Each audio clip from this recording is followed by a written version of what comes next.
haven't made 100 million in box office, and it's not the quality of the movie. It wasn't that bad. It wasn't because it had strong competition. It wasn't because the marketing, even though that wasn't great. It wasn't franchise fatigue or superhero fatigue. It wasn't the economy. It was mostly controversies.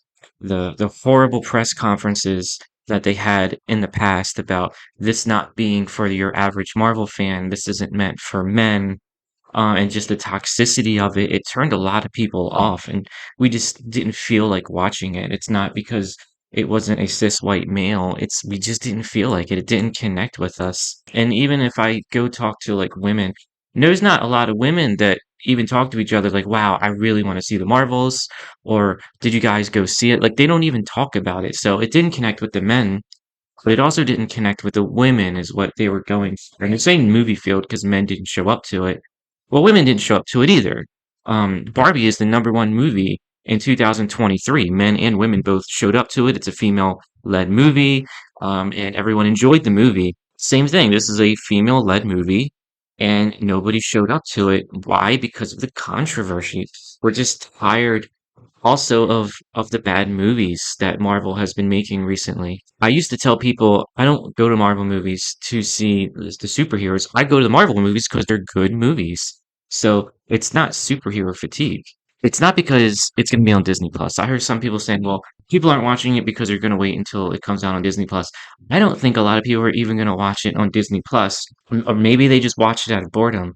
But nobody wants to pay $60 to take them and their spouse or boyfriend or girlfriend and kids to this movie. No one wants to bring their kids to this movie. It's just not that good. And the fact that it didn't even make $100 million up to the first month is mind blowing for a Marvel movie. I don't know if Disney's in a panic right now, especially because Wish so underperformed, but so many people are tired of it. And many parents I've talked to, like, we're not sure we're comfortable taking our kids to Disney movies anymore because of the messages that it's sending. It's no longer about sending messages of love and acceptance. It's about sending messages of I don't need anybody. I can do everything by myself. I don't need anybody. And that's kind of a villain story. It's like a villain origin story. You know, the whole girl boss thing, I don't need anybody. I can do it by myself. Whatever happened to the message of love and friendship? And that's what Disney's really lacking at this point. It's not pushing the whole love narrative that it used to. It's pushing you don't need anybody, you don't want anybody, and love is something that, losers do. You don't need love.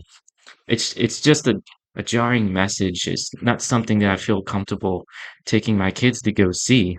Disney's in a really bad place right now because when I talk to my friends, we used to count down the moments where Marvel movies came out. We might watch it 2 or 3 times, but now, I mean, I hear a story about Blade. He's going to be a second character in his movie, and a strong female lead is going to be the main, and he'll be a side character. And for the Fantastic Four, Reed Richards is supposed to be the smartest man in the world. He's supposed to be a supporting character to the female character who's supposed to take the lead role. And then in Wish, many Disney movies have a female lead, but usually there's some sort of message of love and acceptance in there. But again, it was a strong female character, doesn't need anyone. Cis white male was bad. And in the end of the movie, the queen takes over and everything's good because a woman's running. And I think that's a bad message to send because it's just repeated and repeated and repeated, and people are tired of it. And I'm not saying a queen cannot be good. Like Daenerys was amazing in Game of Thrones, but you can't just, they're not just good because they're a woman. They have to actually do things to make you accept, wow, this character was an amazing character. They're so well written. This really made me believe that this was the best outcome, and I just didn't feel like that was the case in this. I felt like it was a paint by numbers movie. Another problem with the Marvels is she kind of has a Superman problem because how do you make a villain in the story draw tension? How is there any tension in a scene when you know Marvel can just punch her way through everything? Just turn off your brain, punch your way through everything, everything's fine. How do you build tension in a scene? Like at any point in that movie, did you feel like the villain was going to win?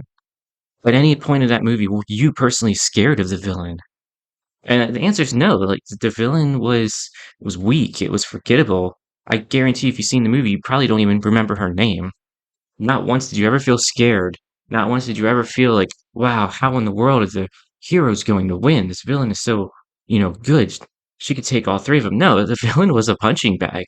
She was pathetic. And I'm sure she would have her place in another movie where she would stand out more. But when you're dealing with essentially Superman, which is what Captain Marvel is, you need a villain that can potentially beat her to draw tension in the scene. And that's what was really missing in the movie, that there was no true antagonist that had any chance of winning. Another thing the movie really missed out on was I love Miss Marvel, but they should have played on a don't meet your hero kind of a thing. So they both go to this planet and they essentially mess up and the planet is being like demolished and they get out of there leaving thousands of women and children behind. And then they just go back to being happy and carefree and they never mention the fact that they abandoned all these people. There should have been a Miss Marvel. Well, she lashes out. Think of like the Spider-Verse movie where she says, "We're supposed to be the good guys," when Captain Marvel said, "Let's go." And then, that would build a bit of tension in the scene. You would still have to have a better villain. And imagine a redeeming moment where our son or their son was going bad, or she flew into the sun, just made it fine, and then she flew off, was what happened later in the movie. Imagine if that was her sacrificial event. Or she knew going into that sun to save these people was going to have dire consequences on her, and she did it anyway, and she barely survives. She falls back to Earth completely damaged, setting up maybe Rogue taking her powers in a further movie, but she is permanently scarred and damaged from flying into the sun. There was just no consequences throughout the whole movie.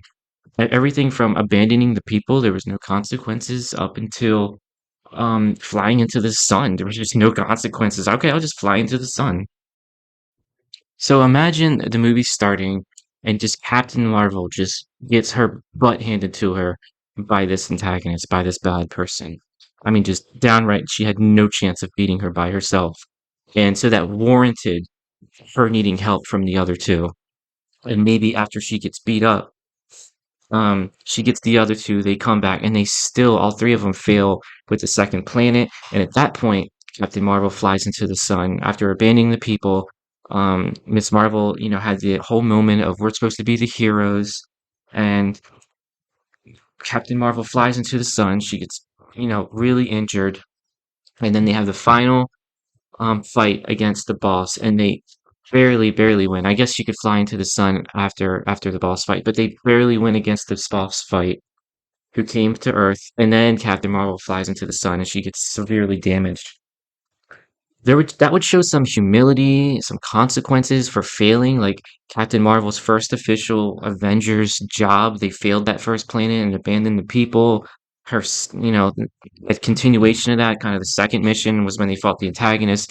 They did so bad that Captain Marvel became permanently injured from fixing the sun. And we end the movie with them succeeding, but at sacrifice, at cost. They had to abandon people to win. Miss Marvel became permanently damaged to win. Um, yeah, yeah.